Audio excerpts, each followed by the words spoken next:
Welcome back to DadSchooled podcast. This morning has been interesting to say the least. All the technical difficulties. Yes, every technical difficulty has happened. So, Anyways, I'm Josh. That is Jimmy. And this is DadSchool podcast, which I already said already. Today we are going to get right into it because we are running short on time thanks to all of our technological issues. it's the snowstorm, man. It's the Yes. snow. Yes, we got some snow. It is currently -1 degrees outside, and my dogs did not want to go outside. That was another issue this morning. But you know what? Today's topic is fun. It's not about winning. it's about not winning. Um, and like most things on this show, it actually is driven by some kind of personal event that happens in usually my life, and then I make Jimmy talk about it too. Today is no different. This weekend, we had a big snowstorm. We were inside pretty much the entire time, from Saturday morning until right now. Even all our events for today have been canceled, so we're going to be stuck at home all day. And there's a grocery order we need to pick up that's not really that important, but it's just on your mind you want to get. And we're stuck at home because it's just icy outside and no good.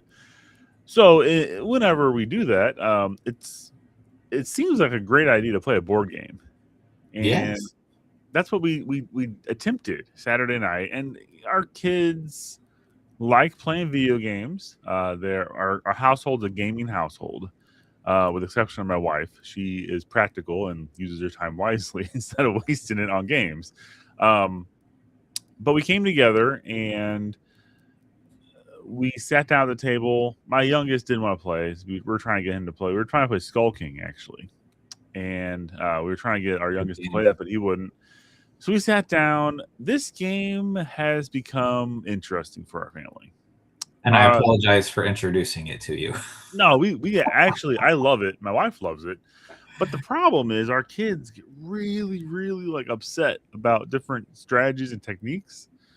Like, for example, if one of my daughters, both my daughters have zero poker faces. Like, they cannot look at the cards without making a comment or saying something. Okay. And it is frustrating, but whatever, you move past it. The problem is whenever they say something and they're all like, I don't want to get out, or this is bad, and you feel bad for them. And as a dad, I'm next in line, and I could choose to do something to help her or not. And it kind of sways my opinion. I'm seeing it now over time. Initially, I thought my oldest son was just complaining, right? But after seeing this go through a couple times, I'm actually agreeing with him now that it is affecting the game and my play style, because I would play a lot harder if it wasn't for her saying things and me feeling bad, because she'll also be the first one to start crying. Like, you'll see tears well up as soon as she starts losing the game. And it's like, I don't know. It's interesting. And with maturity, I think it'll change, but it adds a little bit of spice to our game. And why I'm saying all this is we came to this game on Saturday night as a family, and there was already tension in the kids before this game started. It came from an argument, of all things, from Minecraft. They had, and it wasn't even like the same day. It was like a day or two before. They played online with their friends locally, with a couple of their friends from their co-op, and they were playing some kind of version of Minecraft that they were doing something. I don't know what it was, but there was some unfair, supposedly, play that went on, and they got at each other's throats. Like in this game, in Skull King, an argument broke out where all three of them were just going at it. And I'm looking at my wife like, what the heck, And in a general rule of thumb, my kids know this. I tell them, if you have a game problem, come talk to me about it. Do not go and argue in front of your mom about video game, because I always try to instill in my kids that games in my household are to build each other up and work as a team. That's how I always view video games. I like co-op games. I like team building games. I like games like that. I don't like, competitive games are fine, and our kids have plenty of those to play. Sandbox games are great, but if you're going to play a game as a team, you need to watch out for your teammate. That's how I always teach them. Like, you sacrifice yourself in a game so your teammate gets further. I always tell them that. And they were not playing that way, and they were definitely doing one of the big golden rules, breaking it for me, is arguing in front of your mom, the least advocate for video games in our household, about a video game. Not good. That goes against all helpfulness of us continuing to play video games in our household. So, anyways, all that build up here for we had an argument we had to take care of. So, as dad, I got done with that game. It ended in tears. Somebody won, all of us lost. I called a meeting down to my office right down here. I had all 3 kids down here, and I'm like, we got to talk about this. And I went over. I was like, tell me the problems. So it was an interesting exercise in a dad-led therapy session, like mediation session about a video game problem they had. So it was interesting. That's kind of like to stage an intervention. It was, and I'm like, there's some sustenance here. Like, what was behind this argument, which was an interesting part. Okay, that's the topic of this story is kind of about that, or the topic of this show. So, all that being said, it was really a misunderstanding between my daughters, who felt like they were wronged, and my son, who feels like he didn't do anything wrong. Okay, now I've had talks with my son in the past. My oldest son, he's 14 now. But I've had talks because he has 2 sisters, right? I had a sister growing up. Did you have any sisters, Jimmy? I've got 1 older brother and 1 older sister. Yep. Okay, so it is. I've had like the talk with my son of, hey, it is our job as the men of the household to take care of the women, right? I've had that talk. I've had the talk of women aren't weak, but it is our job to protect them. It's our job to take care of them. It's our job to lead them. That's our role. And I don't think he got it initially. Like, he didn't. He like, okay, yeah, Dad, yeah. And I've had this a couple times with him. I've had to talk about how women have certain emotions at certain times of the month that we don't have. That sometimes you just got to have an understanding, have a grace for them, be there for them, even if it's not logical. Okay. And he didn't get it. But you know what? In this instance, I think it clicked because we were sitting there.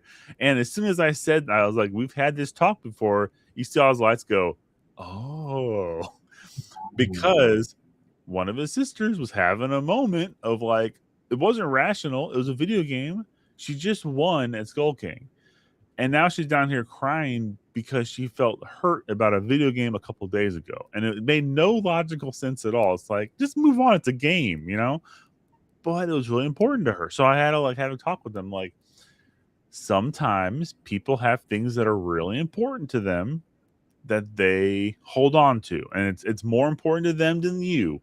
And this goes not only between husband, wife, or boyfriend, girlfriend, or brother, sister. It's human, at a human level. Some people just care about more things than other people, and it's sometimes best if you recognize that instead of just brushing it off. So it was an interesting family moment. I was able to talk with my son about that, and my daughters, and they're 2 years younger than him, and it's interesting to hear like their perspective on things, on arguments, because you spend, I tend to go on a soapbox when I talk to my kids, and I'll be lecturing. I'll just be like, on and on and on. And you can see their eyes start rolling back in their heads, and they're like, is he done yet? Kind of like what you're doing right now, Jimmy, when I'm not. But then I'm like, okay, we all on the same page? And they're like, yeah. And I'm like, so we're going to forgive each other, right? And my girls are like, not really feeling that one, Dad. So we had to go through the stages of like, you forgive people. It was the whole works, Jimmy. The whole thing, yeah. I had to roll it all out. And I know, like, I kind of gave you an outline of what we're going to talk about, and we're trying. Okay, that's the theme today is Yeah. trying. Yeah. But Well, so go ahead. Sorry, I'll be quiet for a second.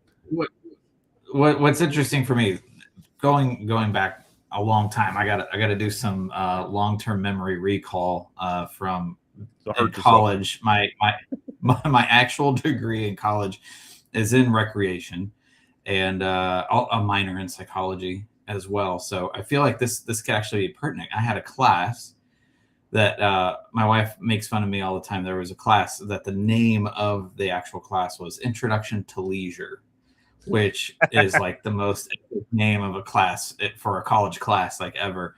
But in a lot of my classes, actually, one of the things that was talked about often is the actual importance of play for kids as they're growing up. That there's actually a very important component that it serves in a child's life as they're growing up. Um, it provides a real world opportunity for problem solving skills, communication skills, in a less uh, permanently impactful environment than like the adult workplace or that sort of thing. So it's important for your kids, for your children, to be able to have those opportunities for play, for games, whether it's board games, video games, going out to the playground, going out, hopping on bikes and going down the street with some kids, other friends, and they learn like, okay, if I want to have fun, if I want to have a certain outcome today, like I've got to communicate, I've got to be creative. And you see lots of interesting things. You see things. There was a statistic. I mean, I'm not going to remember the numbers at all, but there is an interesting outlier that only children, kids that don't have any siblings, uh, oftentimes have been seen to be very creative as adults, and come up with strategies that are very unique to other adults because they had to be so creative on their own as a child. Like they had to use their imagination a whole lot more than other kids maybe that were playing in groups or playing other games because they were just alone all the time. Um, but then they also sometimes don't like working with others. I think we've kind of all known those. Oh, you were an only child. That person you meet, and you're like, oh, that explains a lot. Because sometimes they also don't work well with others. They can be very creative and come up with really interesting solutions, but maybe they just want to get it done on their own because that's just what they're used to. So these opportunities, like you're spelling out now, it seems like it could be life or death right now as a young teenager, but this is the time where their permanent strategies are developed of, okay, this is how I deal with conflict. This is how I resolve a misunderstanding. This is how I deal with emotions of things not going the way I want. Like these are, as a dad, that it then becomes a lot more hefty. You start realizing like, okay, yes, it's just a game. Yes, they're just kids, but this is the opportunity for setting them up for future life success. And that definitely puts it in a different framework for me of figuring out, okay, am I going to be like, oh, come on, stinking kids, just grow up and stop being obnoxious little brats? Like that's the thought process that can fly through my head. But I'm like, okay, that's not going to be helpful if those words are said out loud. Like that's not going to be productive at all. So how do I frame this in a way that ends up helping them realize, okay, here's an opportunity for growth. Here's an opportunity for learning. And I have a chance right now as a dad for doing some actual permanent development, so how do I sway that pendulum in the right direction? And that's always a challenge. Yeah, it's a different, definitely a different day and age. Like if I look back at my childhood, um, my father was very hardworking. He still is. Like he's retired, even busier than ever it seems. But he had multiple jobs. He worked night shift. He worked a second day job with my mom. They had a business together. Um, he, I'm not saying he wasn't there. He was always there. Anytime I needed him, he was instantly there. Um, but in my play leisure time, whenever I did play video games, because there was a period in my life. This is not going to sound good. There was a period in my life where I was very addicted to the games. I was very addicted to running downstairs first thing in the morning, playing video games all the time I had. When I wasn't in school, when I wasn't doing whatever, I was in the computer room on a game, um, hooked up with the dial-up modem with my friend. I had pretty much one friend growing up that I just played games with, and we played video games. There was like maybe another one or two people that we played with, but it was mainly just me and him. I go to his house for sleepovers. We play games all night long. You know, eventually my computer died at home, like middle school time. My computer died. My dad and I tried upgrading the CPU, and we didn't know anything what we were doing. Got the wrong components, shoved it in the hole, and fried the whole computer. It was bad. Oh, wow. Yeah, smoke pouring out of the ports and everything. It was awesome. But that was the family computer is dead. My parents didn't get another computer until my senior year of high school, like almost like they didn't go, like they didn't have a computer. Even then, you know, they said, Josh, you're not allowed to use this because they knew how addicted to it I was when I was growing up. So I had a little bit different, like my dad wasn't a gamer. My dad didn't have any desire to be a gamer. He was doing other things all the time. So like my kids have a lot different experience growing up now. It's a different generation, different time, and I enjoy playing games. I play games with my kids all the time. Not as much as I want to because I actually am working too, and I work from my office, you know, Monday through Friday, and then I have side hustles that I do for code as well. I have some websites I manage, so I'm down here a lot, and whenever I do have a chance to play games with them, I get on, and I was thinking it's like a different, like just thinking about what you're just saying, helping them grow, helping them through these experiences.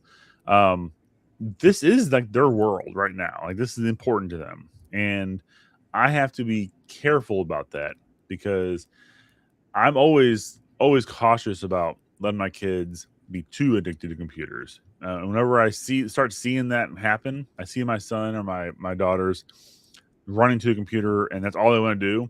I will try to pull them off of that and do something else because I don't want them to be stuck like that either. I know exactly how bad that was for me growing up, and I try to do better for my kids. All that being said, like it's entirely like this problem they have, this conflict, instead of having a playground scuffle, it's turned virtual. This is interesting. Yeah. Like instead of having a kid pick on you in the playground, you have a video game that as a family my kids are playing and they're having similar arguments, you know, but in a video game, you know, it's not fair he did this. He had an extra life. He shouldn't have done this. It's like, so I gotta be careful. And that was a good reminder you just gave me. You know, it's not something I just brush off and be like, stupid. It's a video game. Don't argue about it. Yeah. Because it is like they're learning how to talk to each other, learn how to develop. And I've always told them, you know, I just said this a little bit ago. It's not about you in the game. It's about your team. It's always team based. It's always building somebody else up. I always point to the youngest, our 7-year-old, and I'm like, hey, this is your opportunity to make. And I said this to my oldest son too, when his sisters, who are 2 years younger than him, were learning games too. This is your opportunity to make a great gaming partner. Okay, build him up and teach him how to play the game. Teach him how to win. Teach him how to lose.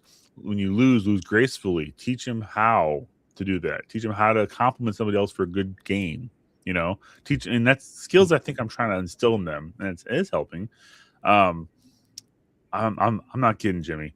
My youngest is a prodigal child with video games.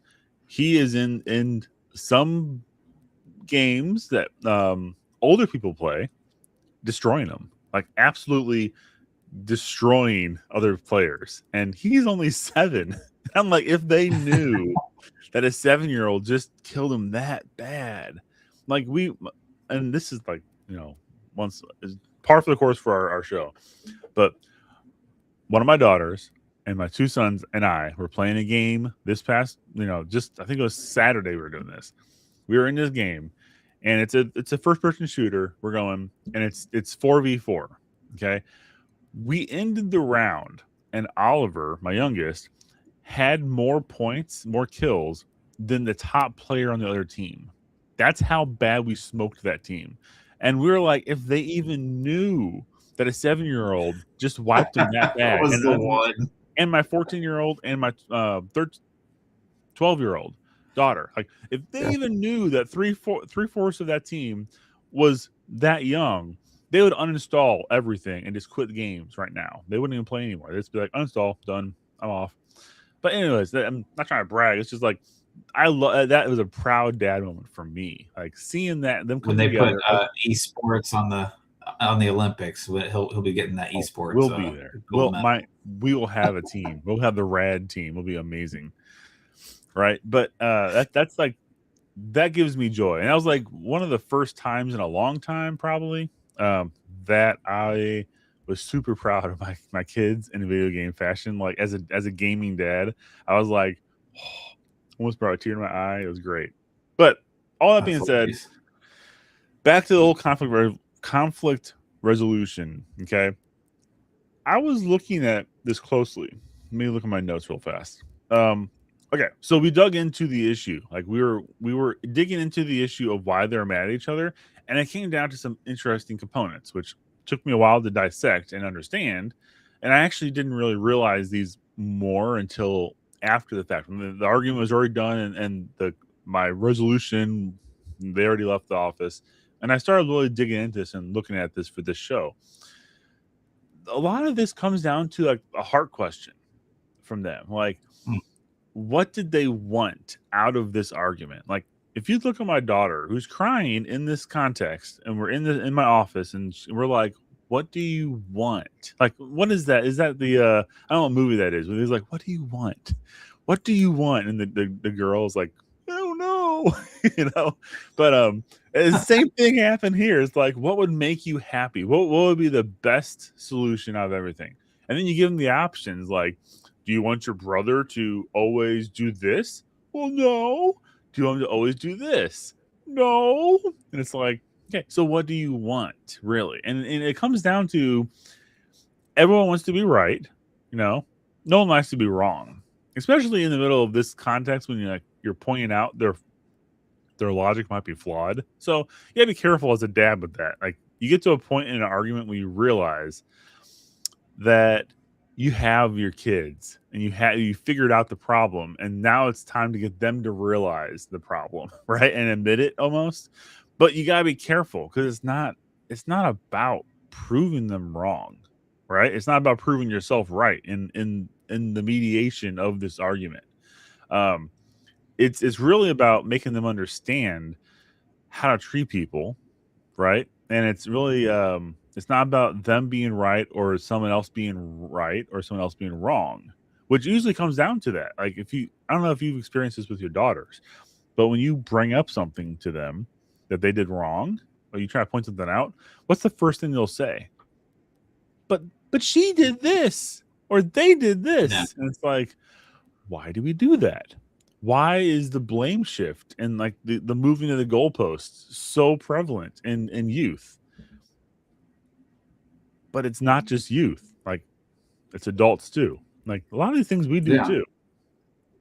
And that's why it's so important for them to have these opportunities as kids to start figuring these things out.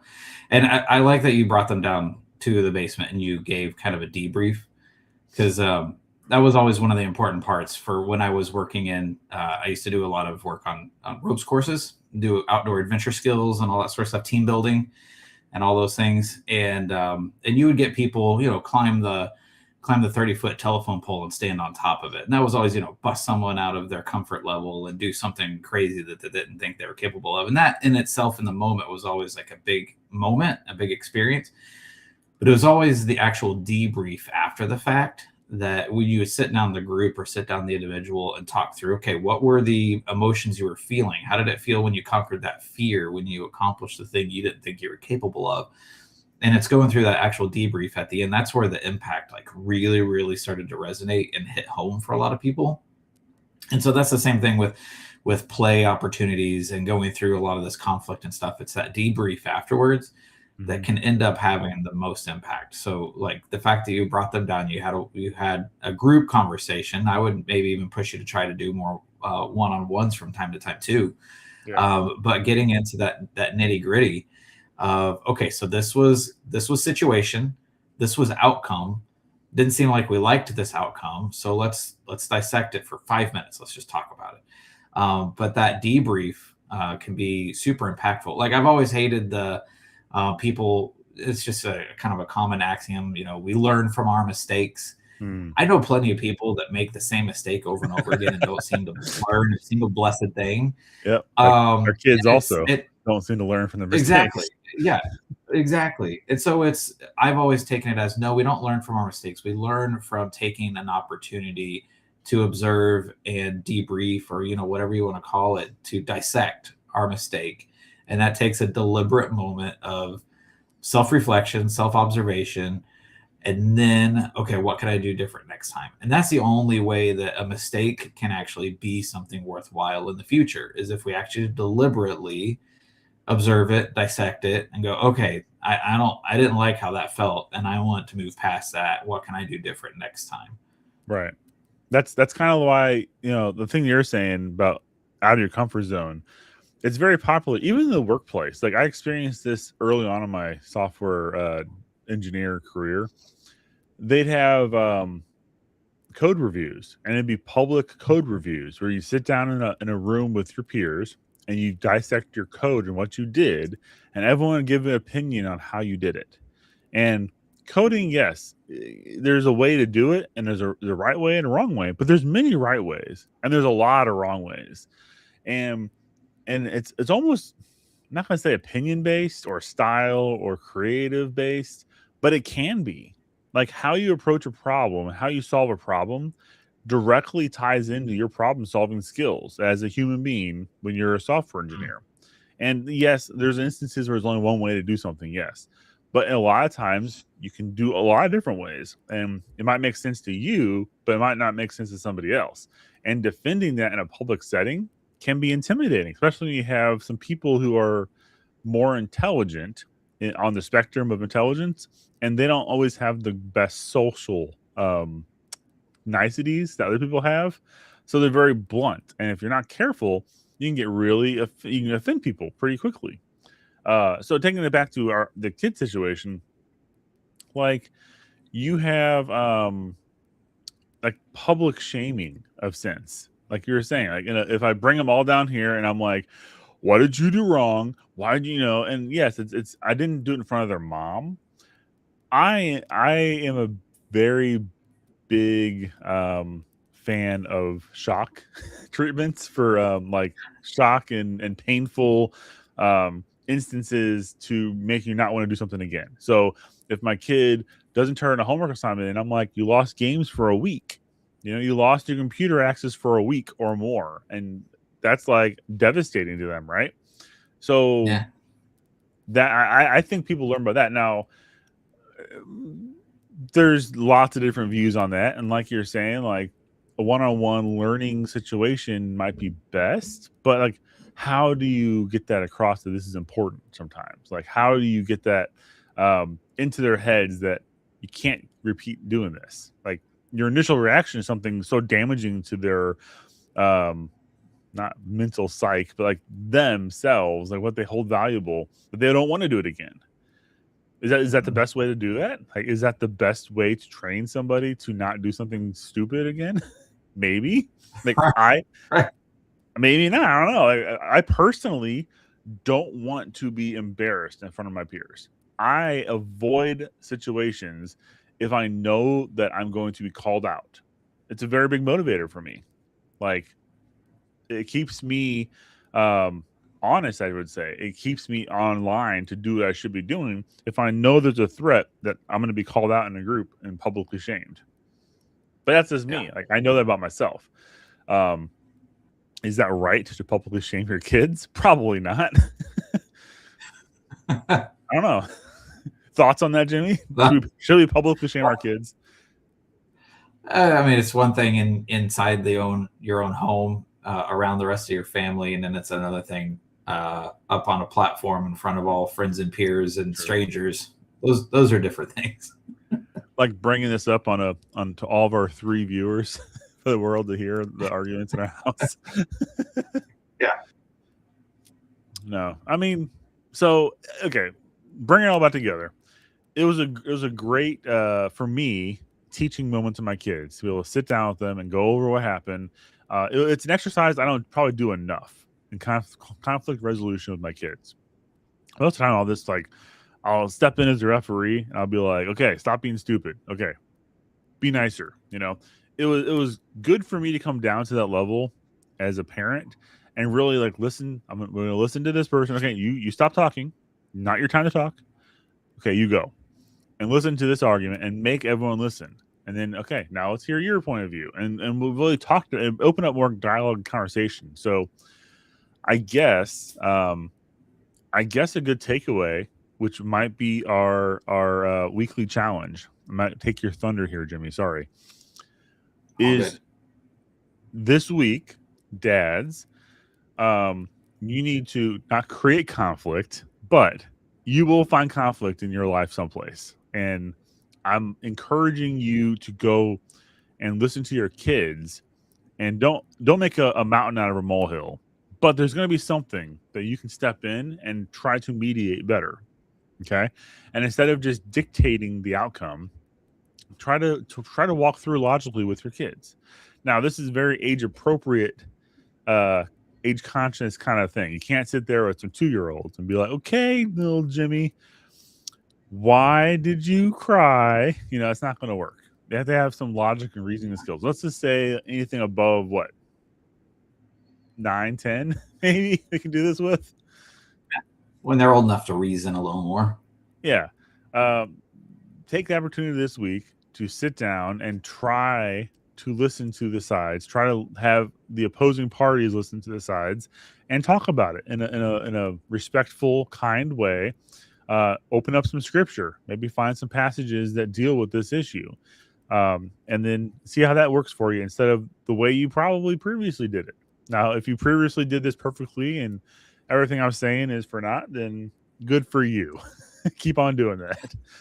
But it was a new experience for me. And this might sound stupid to like someone who does this all every day, but it was a cool experience to see my kids grow in that way, in that conversation. So I encourage you to try that this week as well. Yeah, my final thought is just a reminder that whatever strategy or practice a child is learning now, whatever they're currently doing, whether it's intentional or not, just whatever their actual path that they're taking now, is more often than not going to be the same strategy that they use as an adult. So how can we help form that into something more healthy if we see something that's not healthy currently? So that's my final thought. Good thoughts. Yes. We don't want little that's like one of my biggest fears is I raise a kid that's a jerk to people. I don't want that. I don't want to sit there as a old person in a old folks home watching my kid be a jerk to people. I'd rather have my kid be kind, loving, and just selfless to everyone around him without being taken advantage of, but be a kind person. That's like what I want from my kids. Strong, independent, kind people. When you're asking your kid, is this something you enjoy? Are you enjoying this right now? If their answer is yes, then you might have a bigger challenge in front of you. Yeah. You enjoy making your sister cry? Yes. No. Yes. No, I failed. I don't want a little sociopath. All right. On that note, we will see you guys next week. Make sure you take some time with your kids. Be present. As we always say that every single show. Be present. Don't go away from your kids. Always be around them. Try to help out at home. Jimmy, another final closing thought, or is that it? You got thoughts? Like, subscribe, share. Oh yeah. Yeah, forgot about that. Email us. Like, subscribe, email us. I did get 2 emails this past week, Jimmy.